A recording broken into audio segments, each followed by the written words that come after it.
I'd like to call this evening's King's Board of Education regular board meeting to order. Prior to calling the roll, I would like to also mention Mrs. Groff is attending virtually this evening. Will be voting virtually this evening. So with that, Mr. Morrow, could you please call the roll? Let's call this evening's King's Board of Education regular board meeting to order. Prior to calling the roll. Mrs. Groff. Yes.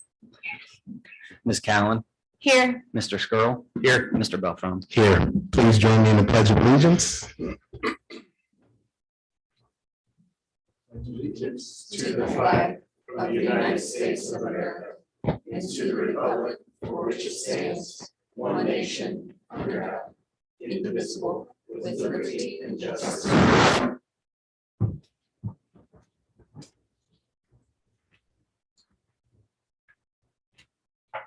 May I have a motion to approve this evening's agenda? I'll make that motion. I'll second the motion. Thank you. Mr. Morrow? Ms. Phillips. Here. Or yes. Ms. Groff.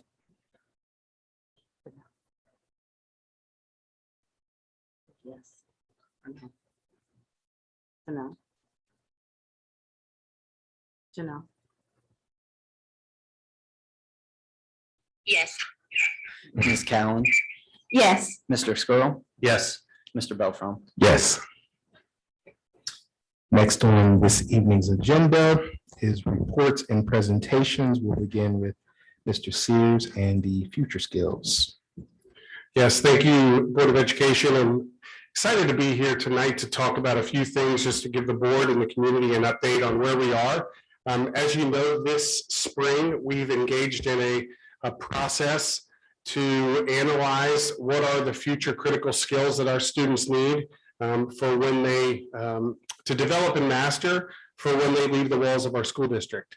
And so we're pretty excited about the work, and we've engaged into a lot of collaboration, which you'll hear about in a few moments. The intent of this is to provide an update on where we are and kind of the next steps moving forward. So it's not a completed process at this point, but it is one that it's ongoing. And to keep this in the forefront of why we do the work, it's important to keep this in front of our Board of Education or community as well. So when we think about why we're doing this work, and we've engaged in presentations throughout the district and in the community, really looking at, it's important for us to navigate into the question, are we preparing our students for a successful future? We have a good academic product that we're always continuing to analyze and develop, but what are those coinciding skills that go alongside our academic work that enable our students to demonstrate mastery of very important life learning skills that are going to enable them to be competitive beyond the walls of our district, to have a competitive advantage against their peers, no matter what they do, whether they go into the trades, a 2-year or 4-year, or whatever their experience is beyond the walls of our district. So the why is our students, and are we setting them up for success in the future? A lot of this is driven around our King Strong Culture Blueprint. We've talked about the culture blueprint this year with the board, and it really gets into this idea that growth drives dreams. We want to have a growth mindset in our district, from an administrative standpoint, as well as a teaching staff, that we want to instill in our students. And part of that is that idea of building new skills. And so the skills that we are looking at and we're analyzing are those that we want our students to learn new things, to be able to demonstrate as we innovate solutions for tomorrow's challenges. So the work we're doing aligns directly to the King Strong Culture Blueprint, and this kind of that drives a lot of the things we're doing moving forward. So one of the questions that we've challenged our folks with, and not only our staff, but our community members as well, is thinking about 10 to 15 years in the future. And we're really asking the question around, are we preparing students for our past or their future? And we think about 10 to 15 years in the rear, so think about 10 to 15 years ago, the world and life looked very different than what it does now. That many of the life's conveniences that we have now were not available at that point in time, and it's really changed a lot of how we operate and function as a society. And when we think about that question around thinking about 10 to 15 years in the future, what is the world going to look like 10 to 15 years from now?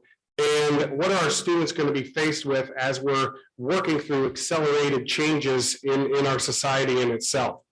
And so we need to think about that and really challenge ourselves about what their future is, because their future will look different than our past. And how we went to school and experienced learning, our students are looking different as well, and it's going to be different as we move forward 10 to 15 years. So earlier in the school year, we created a roadmap that we've talked about, I've shared in this setting, and this is kind of the graphic that we've used, but it's really a phased process that starts with research, moves to plan and align, moves to design, then to launch and implement. And so where we are currently, we are starting the design phase of this. So we've done extensive work around research, but I'll talk about that in a second, but our entire goal was to use the following stages to collaboratively build a plan for future learning. So when we think about the future of learning and what that is for our students, this is that roadmap that we've used. The first part was the research phase. So we've engaged our community into this. We had a thought exchange with 1,038 participants, 872 original thoughts, and 26,000 ratings.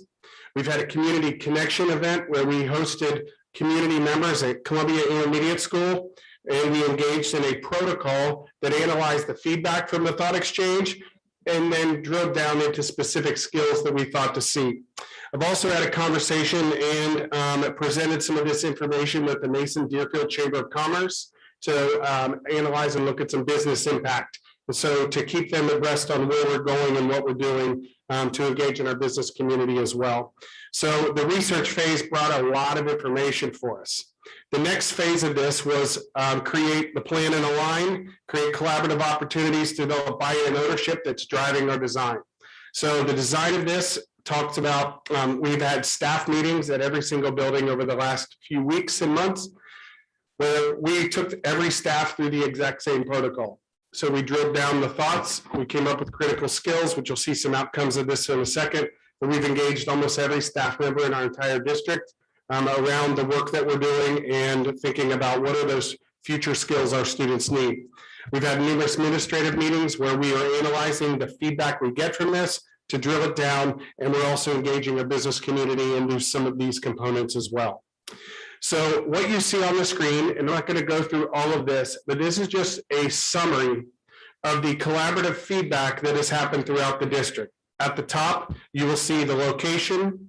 So we've had central office, district admins, community connection, which is our community event, and then each building.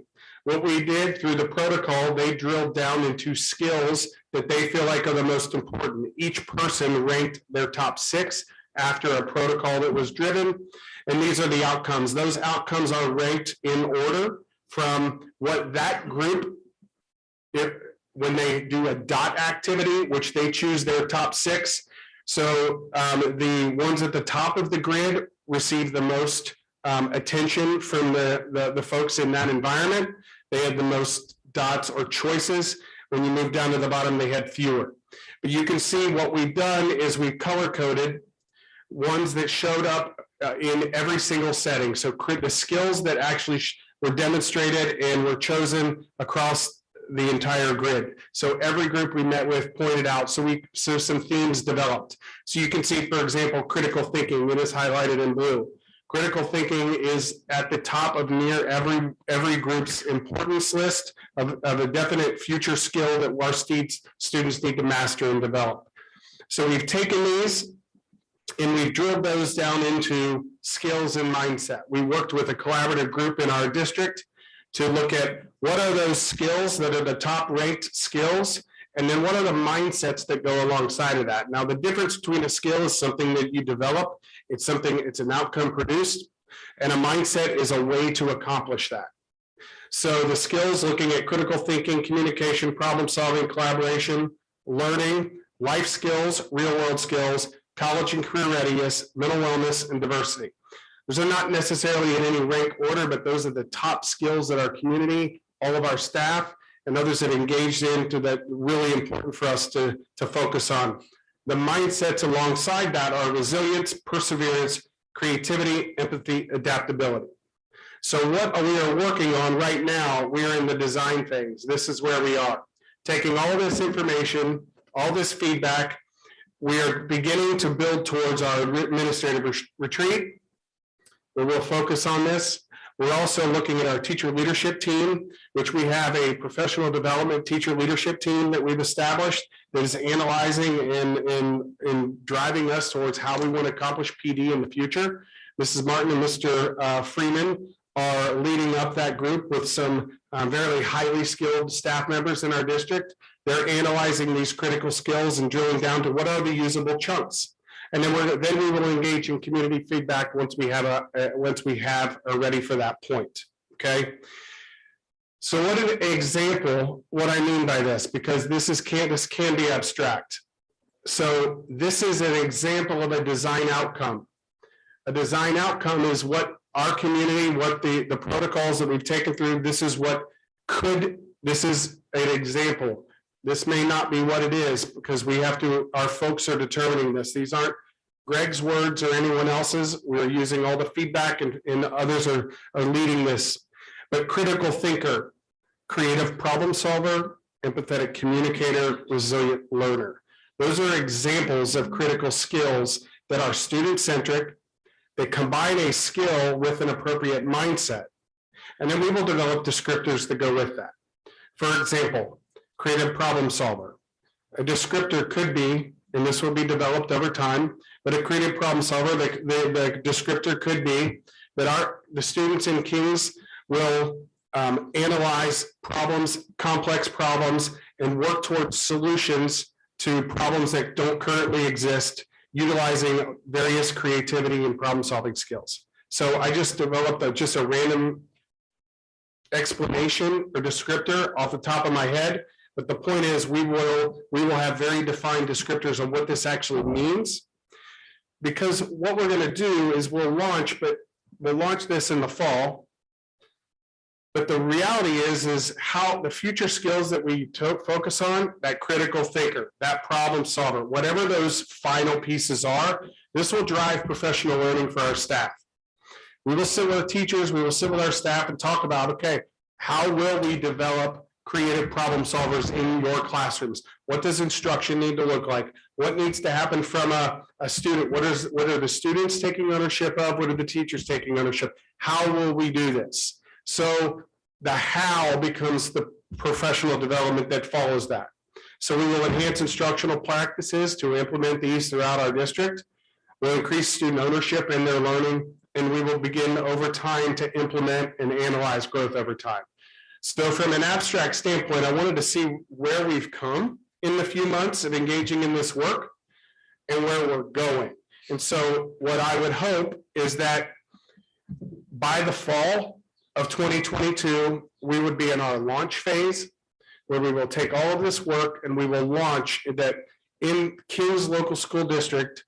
These are the critical skills and future learning initiatives that are going to drive the development of our students beyond just the academic piece that we have currently.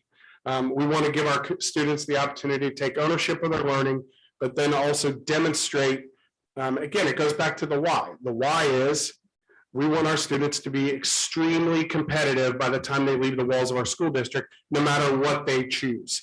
And that they have a set of skills beyond those academic components that are going to enable them to separate themselves from their peers and be extremely prepared for the next phase of where they want to go. So excited about this work, believe it's going to drive a lot of the future. I want to thank all of our community members who have engaged in this process. I want to thank all of our staff for engaging in this process and our administrative team and our business leaders. More to come, and appreciate your engagement so far. So if there's any questions, I'll take those, but passionate about this work and really feel like this is going to set our district up for great success long-term for our students.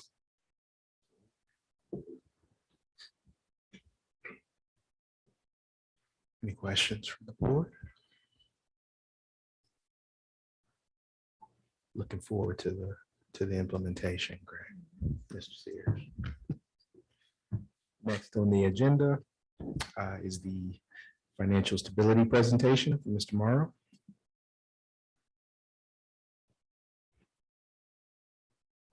Thank you.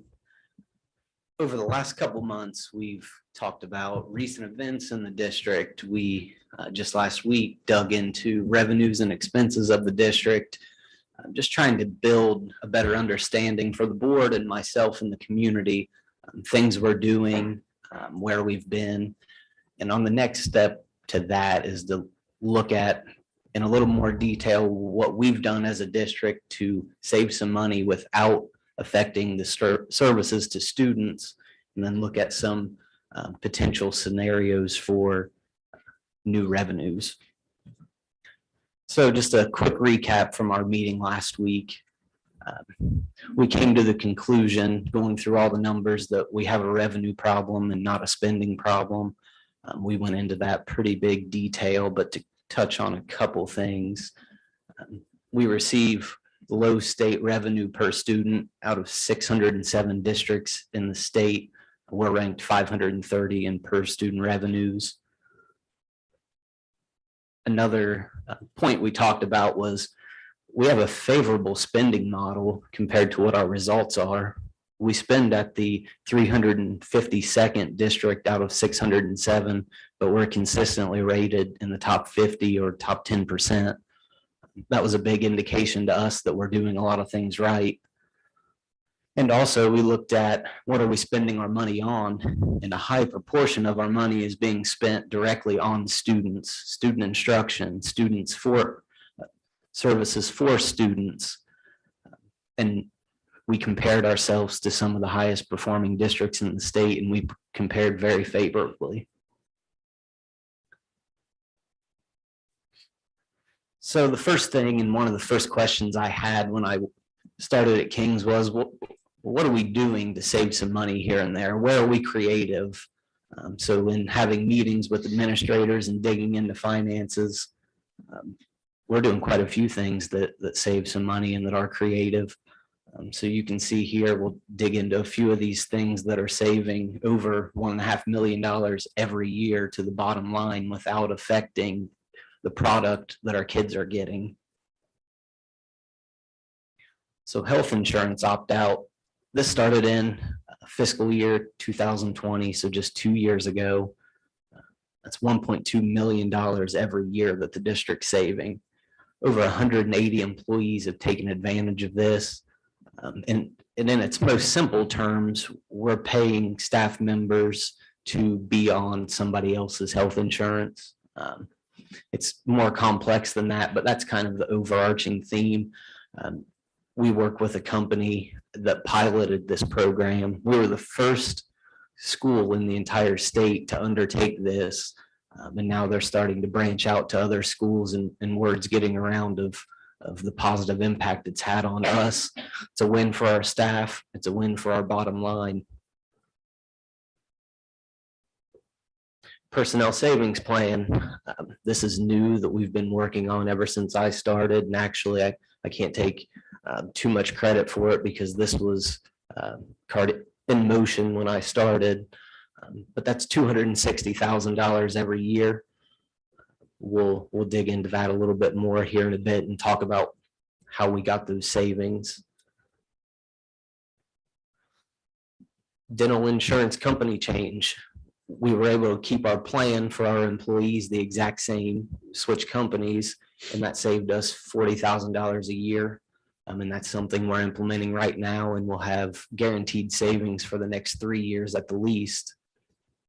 Like I said, no change to the product our staff's getting as far as benefit levels, but we save $40,000 on our bottom line. Reduce central office administration position. That was new this year. We had a staff member resign last year, and the board elected not to replace that person. Between salary, retirement, and Medicare, that's 120 grand that we saved to the bottom line. So these are just a few of the big ticket items that I've identified in my couple months here that I wanted to make sure to point out to the board that we are being creative and we're trying to find anything possible to save money, but not affect the product that our kids are getting.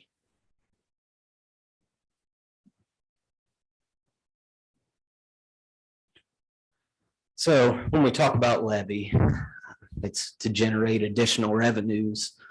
I wanted to point out a few reasons and reiterate why I think it's a good opportunity for our school district. I mentioned state funding before, and I'll mention it again. We receive a low per pupil amount through the state foundation formula, and that amount's projected to be flat for 5 years. Actually, the state's giving us more in the formula than they think they should. We're on what they call a guarantee. So we're not on the formula. We're getting a guaranteed amount when they don't think we should be getting that much. House Bill 920. This was a law that was passed back in the 1970s that changed the way property taxes are paid and districts receive revenue. So the levies that we've passed in the past, we don't gain additional revenues because your house value's gone up. Your tax goes down as your value goes up, and we receive consistent revenues. And that goes all the way back to the 1970s. There's a ton of literature on this and how it affects school funding online, if anybody would like to get some additional information. But big picture, we don't get more money when your house value goes up for the levies that we pass. We passed a levy back in 2016, all literature on our website and in the Cincinnati Enquirer and everywhere else says that it was supposed to last 3 years. We're now at 6. So I think that shows that we've been good stewards of the community's funds and made changes and moves to be able to extend that out. Expenses, they continue to rise just like everything else. Our payroll goes up, our insurance goes up, even when we get creative to mitigate those costs. Inflation, we spend nearly $5 million every month. So yeah, it sounds good and looks great. We've got $10 million. We burn through that really quickly. On the same note, we're projected to have a low cash balance by the generally accepted benchmarks. We're looking at 64 days cash. The benchmark for schools is 60 days, and that's not published by anybody in Ohio. That's the Government Finance Association. They say you need a minimum of 60 days. We're to that point essentially on June 30th. And also, and I think most important, our community, our board, our staff have high expectations of our kids. So we want to be able to provide a good service and a good product to our kids to meet those expectations. That was one of the things that the board communicated to me when I was interested in coming here. And I know that from just growing up in the general area that Kings has an excellent reputation and high expectations. So we'll take a look back at our levy history just to get a little bit of idea of kind of where we've been. You can see Kings has historically needed pretty consistent levies. A big piece of that is our low state funding. You can see the last one, 2016, 6.2 mils. And then actually last year, the board made the initial resolution declaring a necessity for a levy at 6.9 mils. But due to some changing circumstances, they elected not to proceed with that. So today we're going to look at a few scenarios, and this is just to kind of get the conversation started. Myself, Mr. Sears, we're not making a recommendation to the board today. We just want to look at some options and, as I said, kind of start the conversation. So how did I build these scenarios? We take the 5-year forecast that I presented on last meeting. That's the best information we have available today to try to look out 5 years at what our financial picture will be. So we take that and then I use Frontline Financial Planning Analytics. This is a widely used and highly regarded financial software for schools in Ohio. And that helps me build out scenarios of what are recommended ranges of mills, what the impact looks like based on information I feed in on property values, expenses, and then it spits out how long that thinks the levy would last. Some just general information before we dig in. Pulled some data off the auditor site. We have 9,000 nearly single family residences in the King School District. So we don't take it lightly that when we're considering a levy, we know it's going to affect nearly every single one of those people.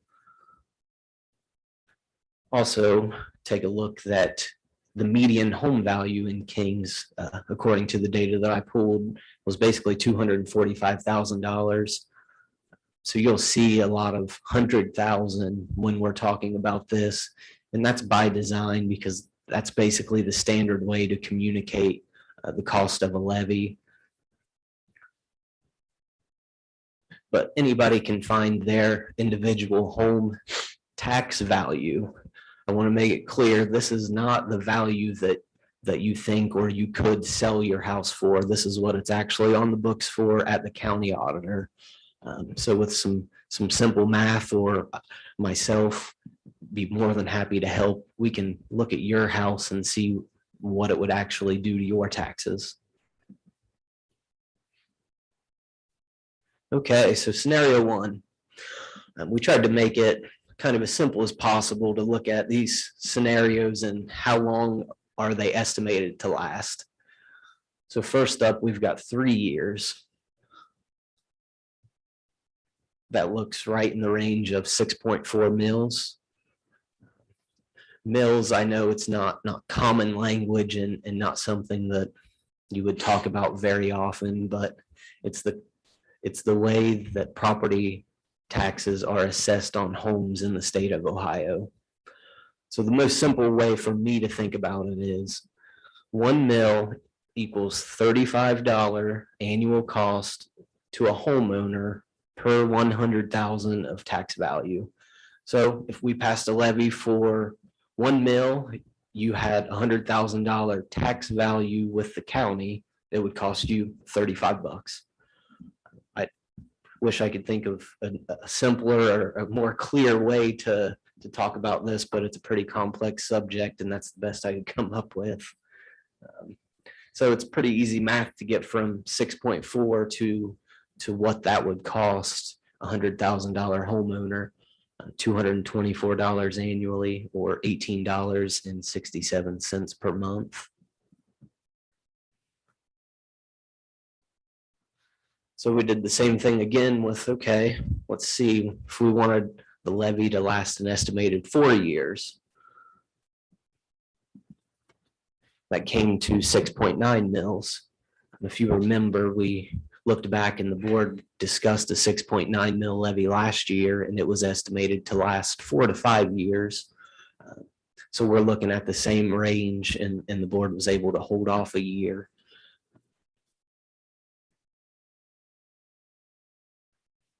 Using the same calculation, that's $242 annually, or $20.17 per month per $100,000 in tax value. Once again, not what you can sell your house for, but what it's actually on the books for with the county. The third scenario we looked at was a 5-year life.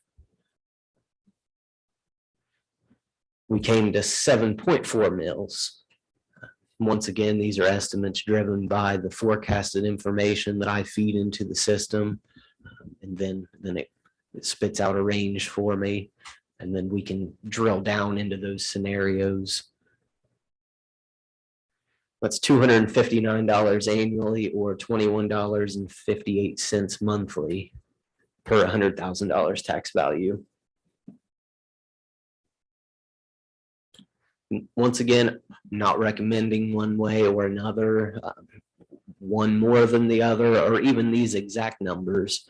we're just trying to get the conversation going and get an idea of what these are going to look like if we did in fact move forward with Levy. So I just put all of them side by side in a slide for you guys, just to kind of make it as simple as possible. And as I said, each of these 6.2, 6.9, 7.4, up to some degree of interpretation can be moved slightly and it not have a massive impact on those estimated lives. But we tried to be slightly conservative when we were building these out, as we typically are with something that you're trying to look out 3 to 5 years.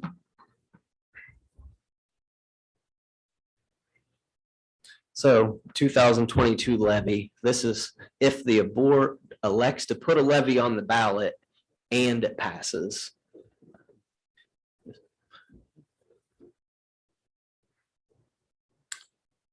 So thanks, Mr. Morrow, for outlining those. So just this outlines some generalities here. So if the board elects to put a levy on the ballot and it passes, the concept here is basically we're going to maintain a lot of the current programming that we have, class sizes that we have, safety, wellness personnel, really keep some momentum around personalizing the educational experience and growing our experiential learning opportunities. So most of it, the usage of this is really to maintain, we have a high quality program, high quality services. The critical skill stuff that I presented at the beginning are small tweaks to an outstanding program that we already have. And any levy on the ballot, if it passes, is really designed to maintain a lot of the quality that we have currently. Not a significant amount of additional items, but it's more around that maintenance of what we currently have.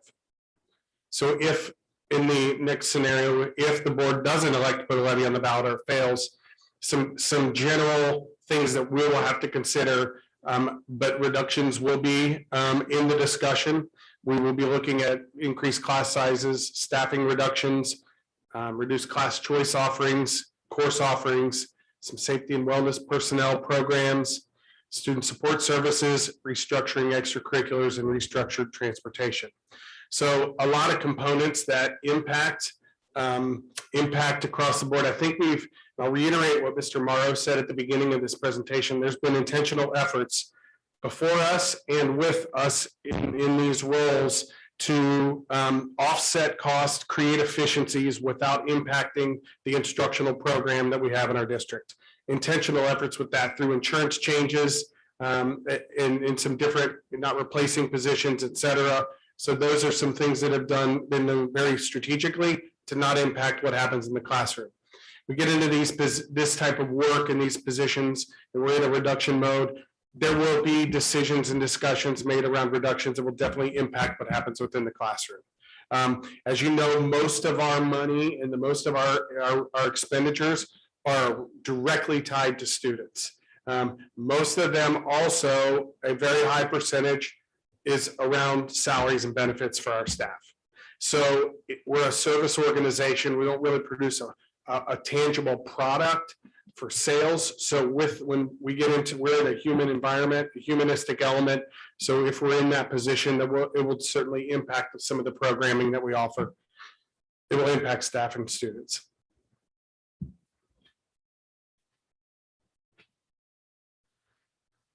So if the board does elect to pursue a levy, this is a timeline of how things would have to happen in order for us to meet the various deadlines and to get on the ballot by November 8th, 2022.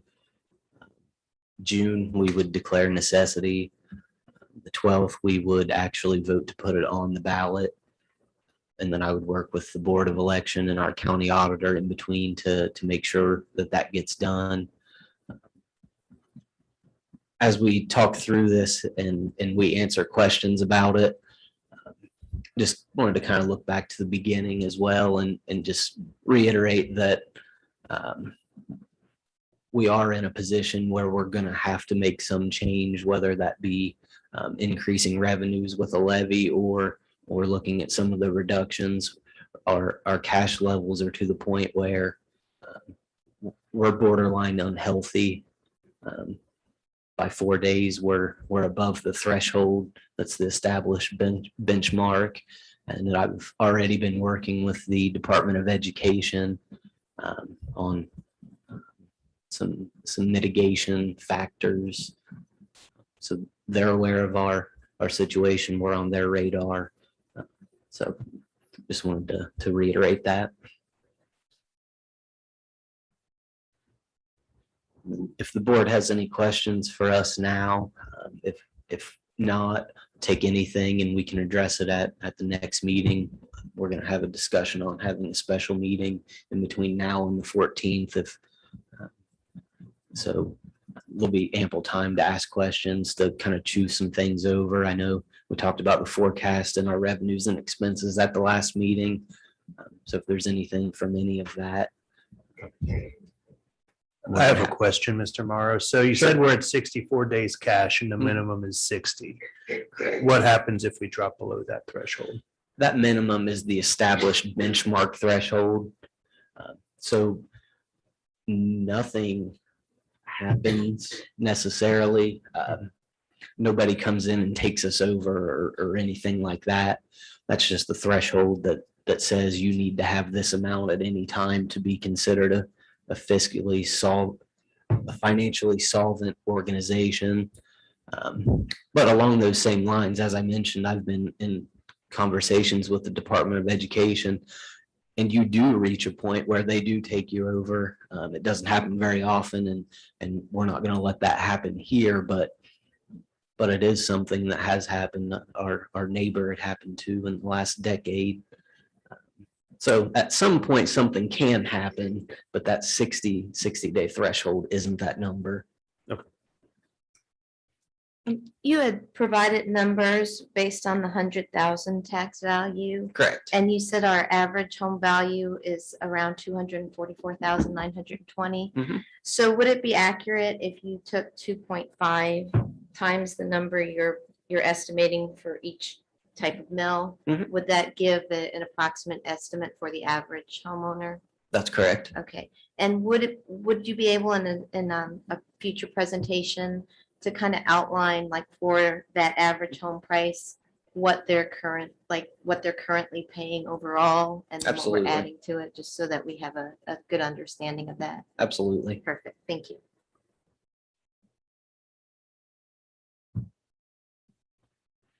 Any further questions?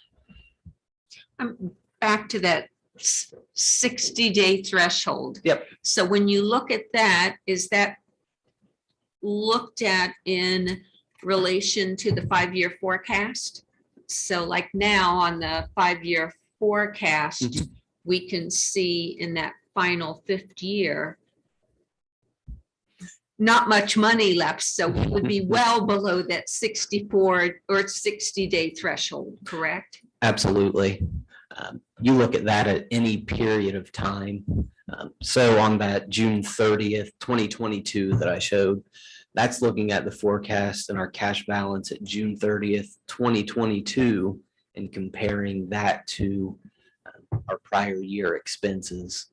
So you could do the same exercise for any of the other years. And to your point, we're in a declining cash balance year after year. So it would get worse and worse until there was no money left at all, according to the forecast. Okay, and then you have to, at the beginning of every year for staff, you have to be able to certify that there's enough money for the entire year, or how does that work? We have to be able to certify for union contracts that we have enough money, or we will have enough money to satisfy that contract. So currently we're looking at a deficit or a negative cash balance in 2 years. So we couldn't certify any agreement longer than 1 year with our unions because we simply we aren't forecasting to have the money to be able to pay the contract. Okay, and then the other piece, you can see, I'm trying to put all of these pieces together, is if we put something on the ballot in November, Mhm. when do we start to collect, and how does that work? Because I know that also will affect and beef back up the 60 days. Absolutely. So we would begin to collect next year, so 2023. But that wouldn't have a full year's impact on our financials until 2024. Because our year runs July 1 to June 30th. So we would collect a piece in the spring of 2023, but we wouldn't have a full year of collections until 2024. And I think it'd probably be helpful to lay some of that out on a timeline. I know when it's kind of tough when you're trying to talk through something, when it'd be helpful so we can make sure we get that put on very clear on something. Thank you. More questions? With that, let's proceed to the King's BPA National Qualifiers. We have some special guests here this evening.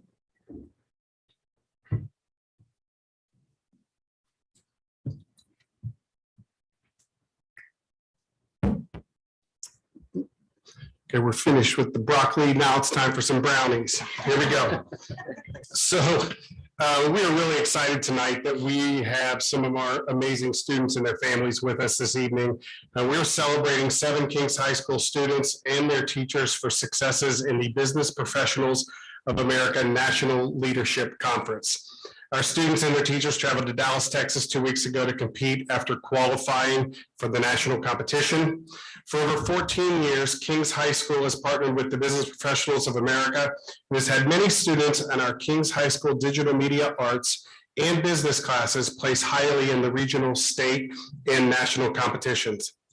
BPA is the nation's leading career and technical student organization for students pursuing careers in business management, information technology, finance, accounting office administration, and other business-related career fields. The national conference is known for the ultimate event, known as the ultimate event for Business Professionals of America members. This conference brings together an estimated 6,000 delegates from across the country to vie for top honors in business, finance, technology, marketing, and health administration skills and competitions, attend leadership professional development workshops, they receive awards for community service activities, and elect BPA's 22-23 National Student Leadership Team. We're really fortunate that we've had some students compete in many of these events and have scored very well. So students, we are going to put you on the spot this evening. First of all, before we go further, I do want to take a moment to give a shout out to Mr. Reggie Holtry and Mrs. Kelly Shields for their incredible work with our students. They are 2 of our teachers that guide a lot of this work for our students, and we're really thankful for you to be here tonight. And so can we have you 2 come on up? That would be great, so we can give you a round of applause.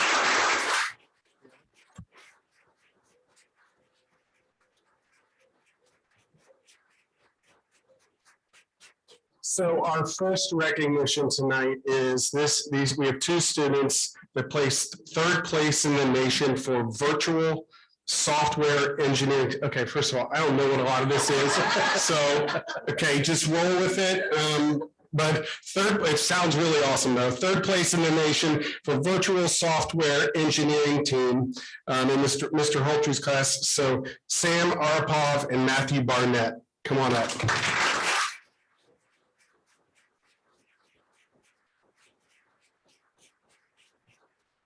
So why don't you guys stand there, we can face our Board of Education so we can get you on camera. That would be great.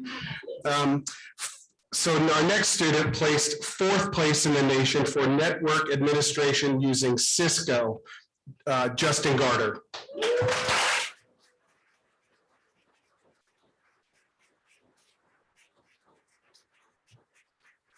We have 2 students that placed 7th place in the nation for virtual branding team in Mrs. Shields' class, Jack Allison and Jackson Pennington.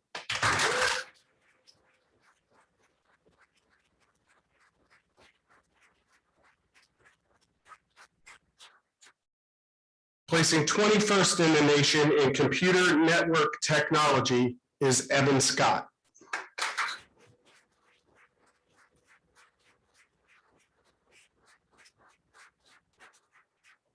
in placing 26th place in the nation in advanced desktop publishing is Sophia Camino.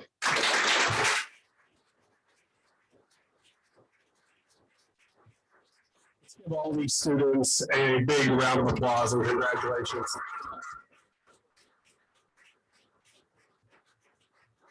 So we are thankful for our partnership with the Warren County Career Center for these satellite programs at Kings High School and Kings Junior High. Because of this partnership, we're able to offer many courses at Kings High School, such as information technology, digital media arts, business technology, Project Lead the Way biomedical sciences, and Project Lead the Way gateway to technology at Kings High School. These are many of the personalized course offerings that we have for our students. So clearly they can advance in a lot of skills. And we talked about this at the beginning of this presentation, about giving our students the ability and the opportunity to have a competitive advantage against their peers, no matter where they go and what they do after high school.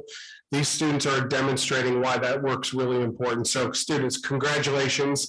We have certificates for you, but thank you and congratulations.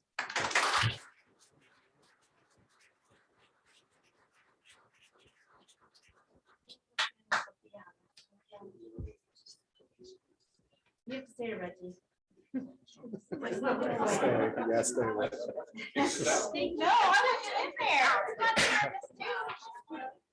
Sandra here? Is Sandra here? She didn't come in. Sandra didn't come in. We basically have to- We'll get Sam still. Okay, can you guys switch in a little bit closer to each other? Reggie, go to your left a couple steps. Everyone move to your left a couple steps. Perfect. Hey, let's put this in perspective. 6,000 students went to this. You guys are top, and I mean, unbelievable. We're so proud, so proud. Okay, give me a smile. Perfect. Amazing. Thanks, guys. Thank you, guys. Yeah. That's the important picture there.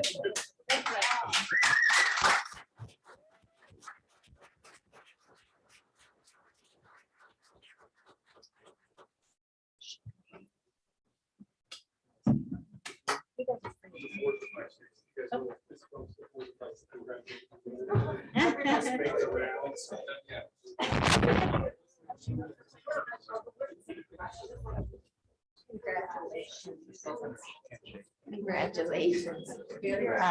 Congratulations.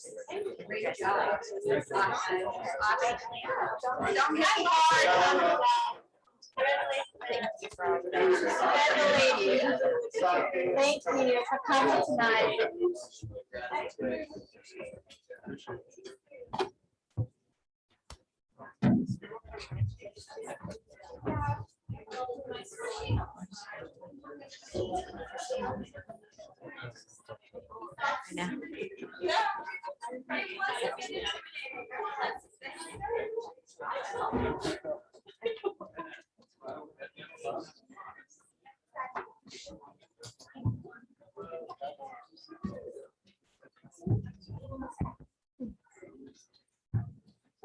Next on the agenda. One moment, I'm just letting the crowd. Next on the agenda is public participation. King's Board of Education welcomes and encourages visitors to participate in our meetings. The board president will recognize anyone who wishes to speak during the public presentation portion of the meeting. Once recognized, you will have 3 minutes to address the board. Please make sure to sign in so that the board president knows to call on you. We ask that speakers avoid personal attacks on individuals during their public address to the board. If an individual has an issue with an employee, we ask that you request a private meeting with the superintendent or that employee's direct supervisor. Please keep in mind that Board of Education meetings are held so that the board can conduct their business in public.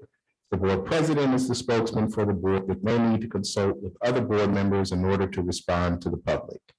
If a question from the public can be answered immediately, it may be. However, if time is needed to study the issue, the board may choose to make a statement at a later date. Our first speaker this evening is Colleen Sheeter.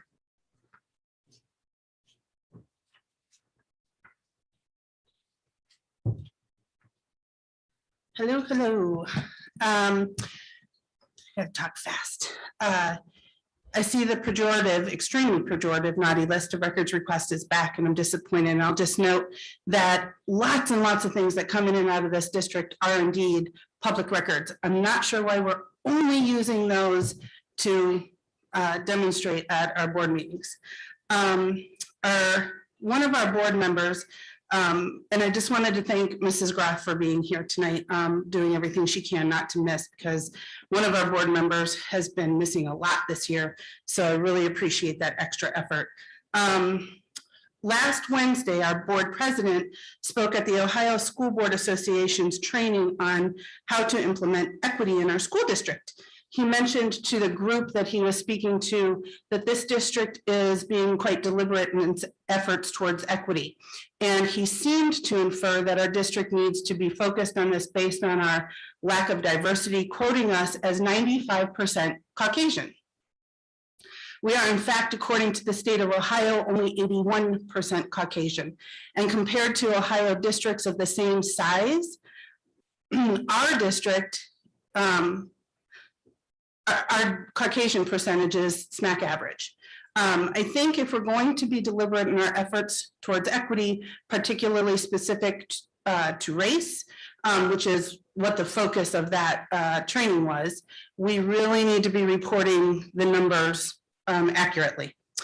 Lastly, I just want to employ this school board to look at our tier busing schedule for next year. I know that decision you have to make is coming up fast. The bus shortage ain't going away. The driver shortage isn't going away. It's going to get worse. And the bus rides on the two-tier schedule are torturous to our children, especially in the heat that's coming up, and the heat in August is awful. And then you've got the levy coming. Almost $600,000 you can save. We noted something on there that was saving a little over 200,000. If that's important enough to note to our district that we're saving that, then 3 times that amount should really make an impact. And we have a fiduciary, you have a fiduciary responsibility to make sure this district saves money there. So please, please, please, please, the 3-tiered busing schedule is better for everyone. Most importantly, the students who have to ride on longer bus routes on the 2-tier. Thank you. Next is Karen Bird.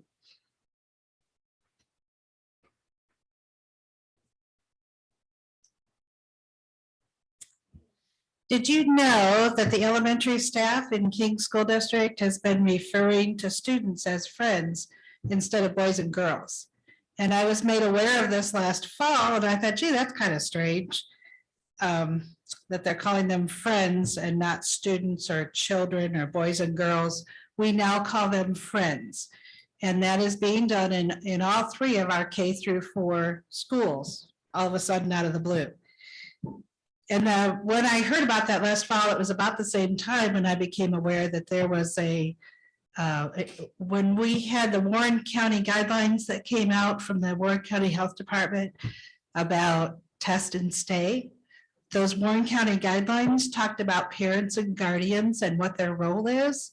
And our King's website reworded that to change parents and guardians to the word caregivers.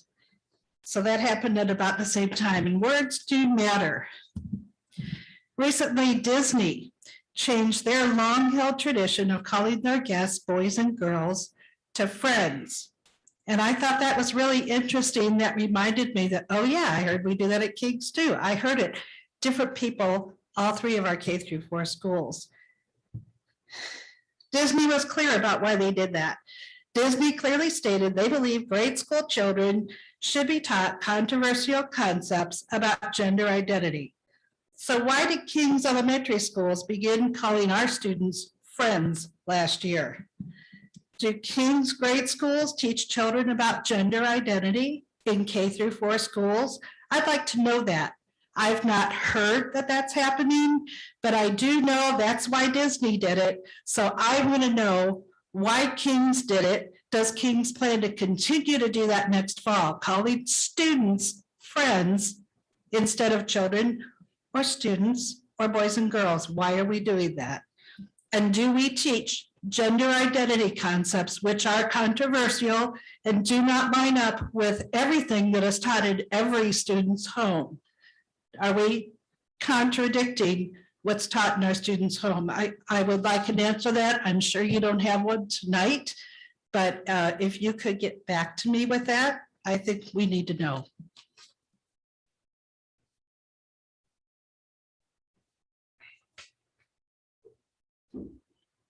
That concludes our public participation for this evening.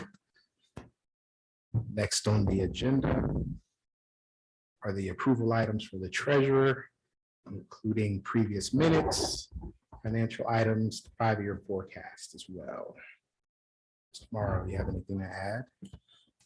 I don't have anything to add in addition to what we discussed at the work session, but I'm more than happy to answer any additional questions.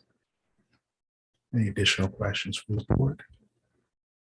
With that, may I have a motion to approve the treasurer's consent agenda items? I'll make that motion.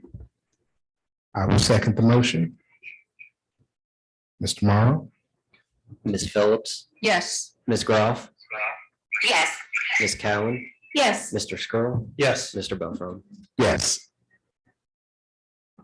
Next on the agenda are items to be approved for the superintendent, including our OHSAA membership, some field trips, our sports medicine contract addendum, and most importantly, our candidates for graduation this year.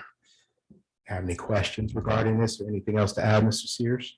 Nope, those are all the same items that we talked about at the work session last week. I would note that there are 357 proud graduates of Kings High School that are set to be approved by the board this evening, and we're really excited. It's been a great senior week for them, starting with freshman camp last week, and then the work they're doing this week as well. We're really excited about and heading towards Sunday's graduation at the Cintas Center. So 357 candidates for the class of 2022 for the board to consider this evening.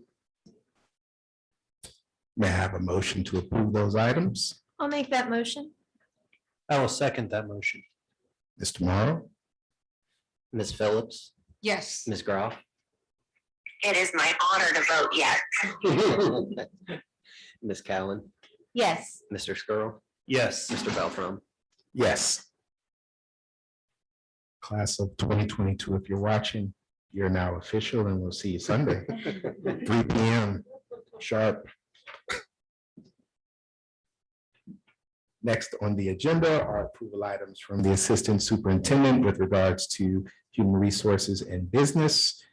What we're going to do here first, I believe, is approve the personnel. Personnel items specifically, and then we'll get to the rest of the items. So may I have a motion to approve the personnel items specifically? I'll make that motion. I'll second it. And were there any questions or any additions, Mr. Spinner? I would like to introduce one particular item on the personnel items, if I could so make that motion. I'm excited to introduce to you Mrs. Taylor Rose as our recommendation to be the next Kings Junior High School Assistant Principal, beginning with the 22-23 school year. Mrs. Rose brings with her 8 years of well-rounded experience in teaching and coaching. In addition to teaching science at both Middletown and Anderson High School, she has served as an education consultant for the Hamilton County Educational Service Center, making her a great overall instructional leadership fit for KJH. Mr. Sears, Mr. Dunn, our junior high principal, and I performed an extensive review of almost 100 applications from interested candidates before Mr. Dunn invited 20 in for initial screener interviews. From that group of 20, 7 were selected to meet with a formal committee made up of several Kings Junior High School staff members. After reference checks were complete, the interview team sent 3 finalists to Mr. Sears and a small administrative team at the Kings Education Center for a final interview. Following this thorough process, it was clear that Mrs. Rose was the one to help lead Kings Junior High School into the future. Former administrators and supervisors of Mrs. Rose believe she has the ability to take initiative and find solutions to problems, as evidenced by her substantial and successful work around assessment, collaboration, culture, data analysis, professional development, professional learning communities, relationship and team building, and the list goes on and on. Additionally, they shared that Mrs. Rose was an incredible teacher leader, strongly committed to doing what is best for kids. Furthermore, she has an all-in mindset that is contagious. Please join me in welcoming Mrs. Taylor Rose.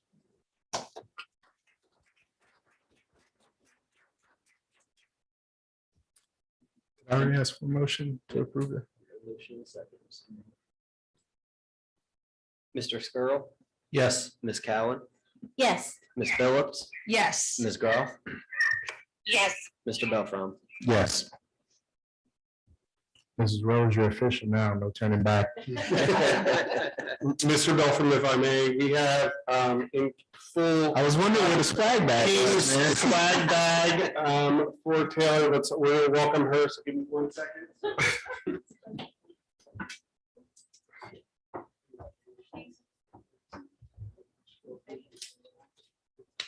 That's all gone, just so you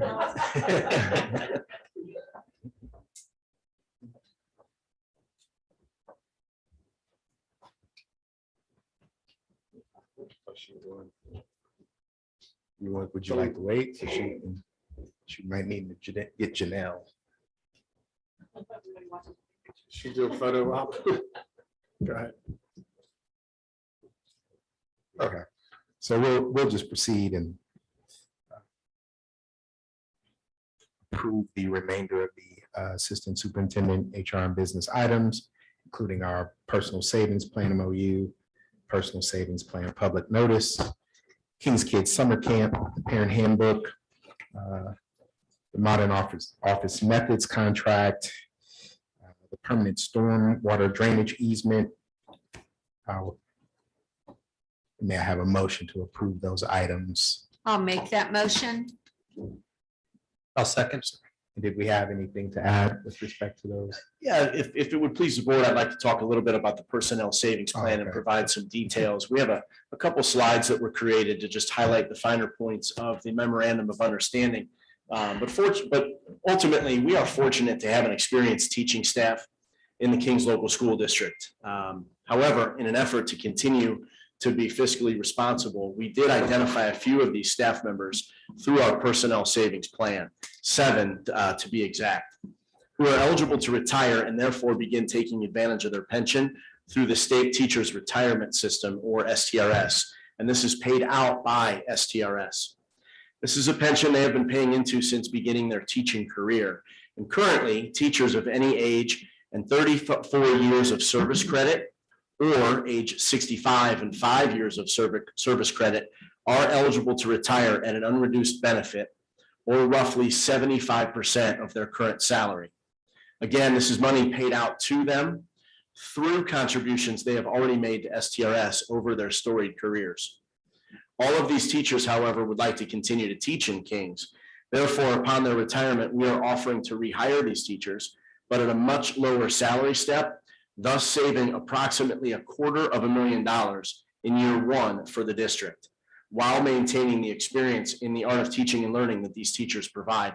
Mr. Mauer mentioned earlier, this is an opportunity for the district to save without negatively impacting the education and experience our students receive.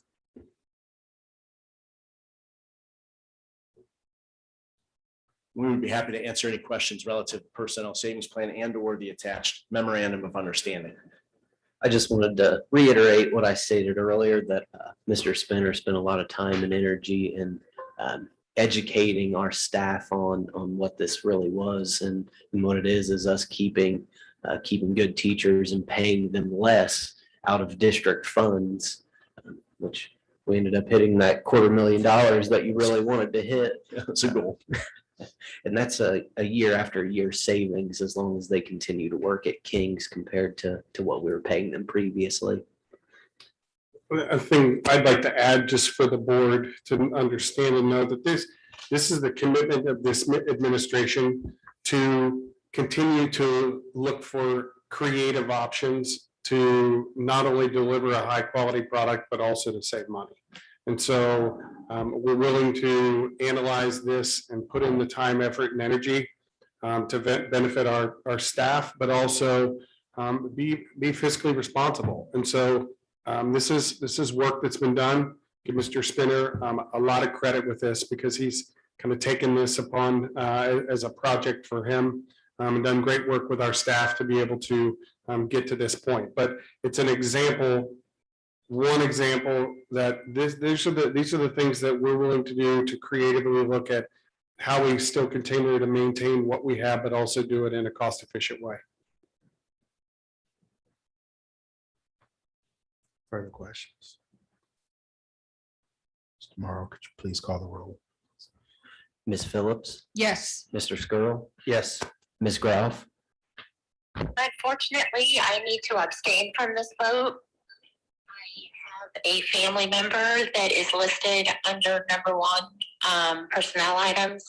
My mom is a sub for the food service, so I thank her for her service, but I will abstain. Thank you, Mrs. Crowe. Mr. Belfrom, Yes. Next on the agenda are items for the Assistant Superintendent regarding our educational programs. We didn't go through an entire roll call there. Did we not? I think she abstained. Oh, Mrs. Crowe, I'm so sorry. I am so sorry. Okay. circle back to Ms. Cowan. Yes. Thank you. Gonna hear about that one. All my fault. No, We got you. We got you. And now, approval items for the Assistant Superintendent regarding educational programs. I don't have anything itemized, it's just here. Okay, so there's no need for a roll there. Next, we have items presented by the board. I have a couple. I'll just call out, if you're watching, you can see we've had our gowns distributed for Saturday or Sunday. Oh, I'm gonna mess some people up there. So looking forward to Sunday, class of 2022. It's always a fantastic event. When I first got on the board, actually, Mrs. Gould told me that a lot of educators call the month of May mayhem, because there's so much happening between ending the year, the commencements, and already beginning to work for the next school year, that our administration, our staff are incredibly busy. King's freshman camp, we have fourth graders come over to Columbia, and they just all do a fantastic job there. So I just wanted to acknowledge all of their hard work. Tremendous amount of interviews for openings. As you can see, we have now Mrs. Rose here. So I just wanted to acknowledge that. And I also just wanted to mention, last week we had a very serious situation with the soft lockdown of our buildings. And I also want to acknowledge our administration, our staff's response to that, and our local law enforcement's response to that situation for the protection of our community, for our students at that time of day. It was a tremendous coordinated effort by multiple law enforcement, municipal agencies within the local area. And I won't steal your thunder there, Mr. Sears, but I just want to thank them all for that work, and know that let our community know that our administration does, and our teachers do a fantastic job when it comes to the safety and the wellness of not only one another, but your students as well. So I just wanted to thank them all and our law enforcement agencies for their great work that day. So any other items that we have from the board? Do you want to go first, Mr. Scarl? Yeah, I just wanted to almost add to what you said about the KFC. So as a board, we were invited to go to that event last week, and I was able to go for one of the sessions, and it was amazing. Just hearing what the students have to encourage the incoming freshmen, giving them advice. I didn't hear this part, but some of the students that spoke, I guess, had the place in tears just with some of the heartwarming stories. So I wanted to give a shout out to Valerie Eldridge and Lindsay Six just for putting on that event. Knowing it's the first time we've done this for a couple years. So just what they did was incredible. I just wanted to say thank you for that. Absolutely. I have academic liaison information. Don Gould reported in Night News that the Kings Local School District was honored with the Best Community for Music Education designation from the National Association of Music Merchants, known as NAMM. And this is the 6th year in a row that the district has received this designation. So congratulations to all the King's music educators who continue to make a difference for our students and their lives and bringing beautiful music to everyone that enjoys the concerts and different things that are put on. And a special thanks to Scott Hayward for his work in submitting the application, because that's a long, tedious application to complete. We had King's Talking Music. King's 4th grade combined chorus had their spring concert, and it was a rousing success. 75 students from KME, JF Burns, SLE, prepared for months, and they have one rehearsal together. And then they're able to go to the high school auditorium, and it sounds like they practiced together for months instead of just as individual schools. So the music teachers, Mr. Jenkins, Mrs. Megley, and Ms. Sherby, were very proud of all of the students for their hard work, for their dedication of giving up, in many cases, lunchtime to practice. And what a wonderful performance by everyone that attended. We also had several student athletes who, during the 21-22 school year, signed college letters of intent. Each student is amazing in their individual or respective sports, but they're also excellent classroom learners, and their grades definitely show that. So I just wanted to give a shout out, congratulations to Thomas for baseball at Miami Hamilton, Mason for baseball at New York University,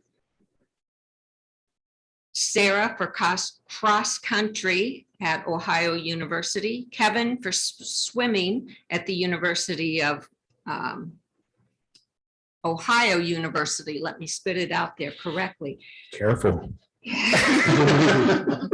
Kevin for swimming, University of Kentucky. Jack for baseball, University of Northwestern Ohio. Aiden for swimming at Xavier University. Courtney for soccer, California University of Pennsylvania. Sam, baseball, Muskingum University. Connor, football, Thomas More University. And Jaden, dance at UNC Chapel Hill.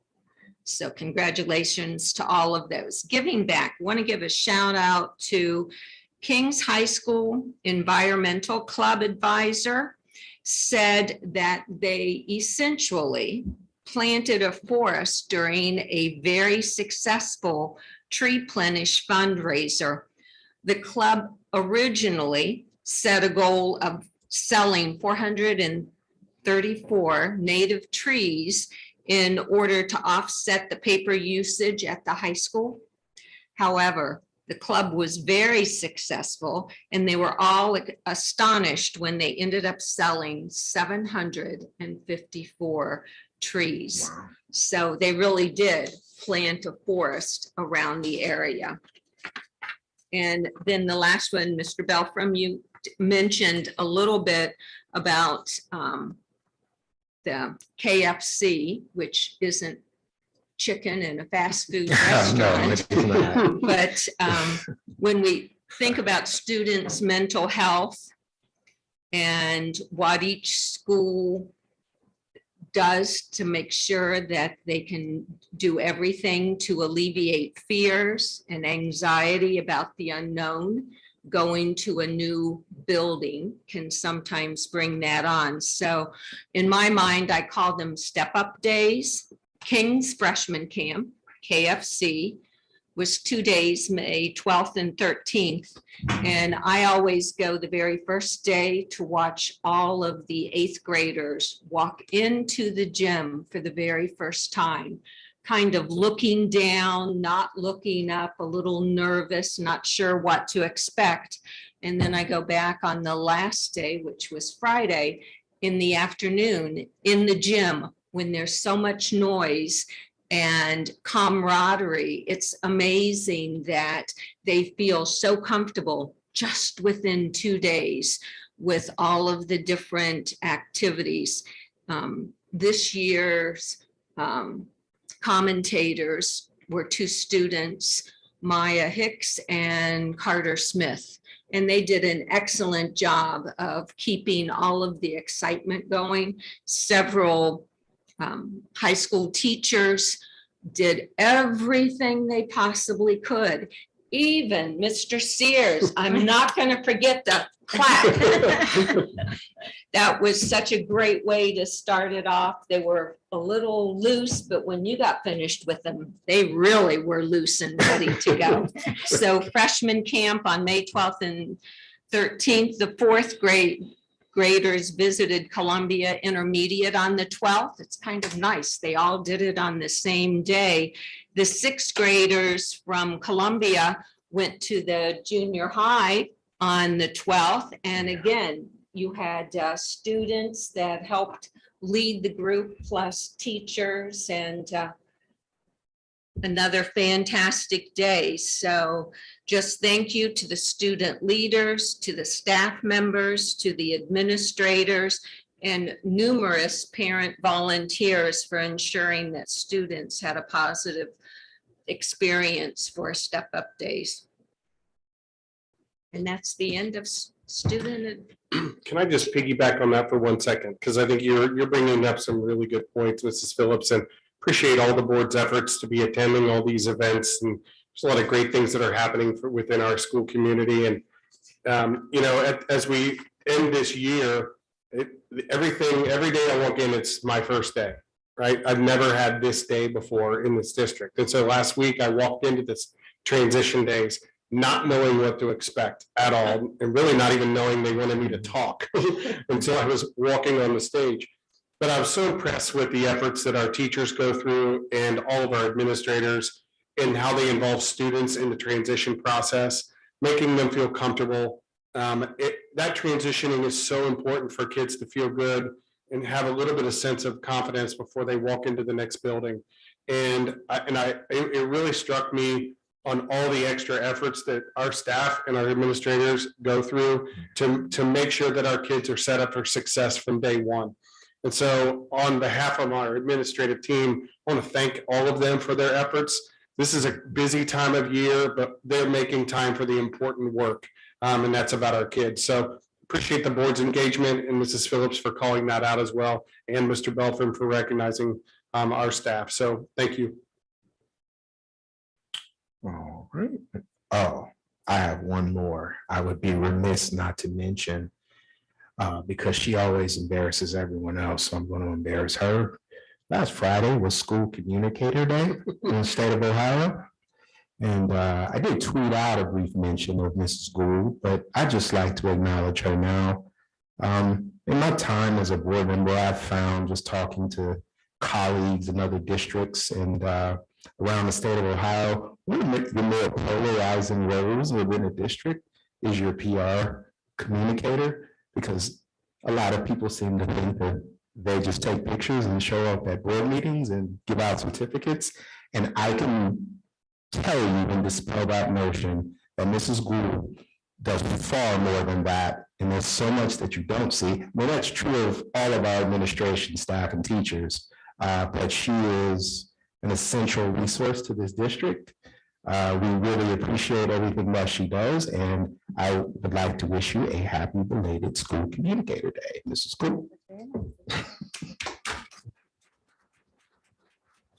set it up, so we brought you swag and embarrassed you, but I didn't get a chance to do that. Next on the agenda, legislative update. Squirrel. No new items to update this month, but however, just wanted to mention that there were several House bills which were presented to Governor DeWine last month, which were signed into law. Those being House Bill 126, House Bill 95, Senate Bill 135, and House Bill 397. If you recall, I went through, there was pretty long list of items. I'm not going to go through all of those again, but if you do want a refresher on those, let me know. I'd be happy to provide those. And then also along the State Board of Education, they selected Stephen Dakin to serve as the Superintendent of Public Instruction. Thank you, Mr. Squirrel. And with that, may I have a motion to adjourn this evening's meeting? I will make that motion. I'll second the motion. Mr. Morrow, Ms. Phillips, Yes. Ms. Groff, Yes. Ms. Cowan, Yes. Mr. Skirl, Yes. Mr. Belfrom. yes. Have a good night.